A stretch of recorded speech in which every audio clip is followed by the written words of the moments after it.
আমার প্রিয় বন্ধুরা দেখো আজকে আমাদের কি মেনু। এই যে লাল লাল মাটনের ঝোল কেমন হয়েছে বন্ধুরা আমায় বলবে কমেন্টে, ঠিক আছে। আর এই যে চিংড়ি মাছের চচ্চড়ি অনেক রকম সবজি দিয়ে,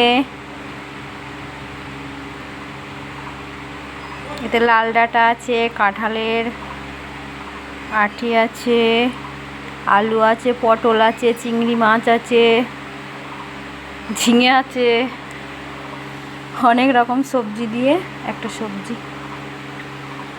আর এই যে রুই মাছের ঝাল,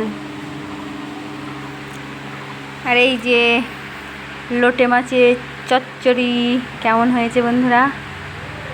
লোটে মাছ কিন্তু আমরা কোনোদিন খাইনি, আজকেই প্রথম। সবাই বলে ভালো লাগে ভালো লাগে।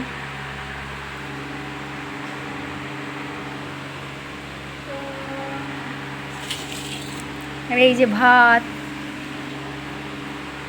বাই বন্ধুরা।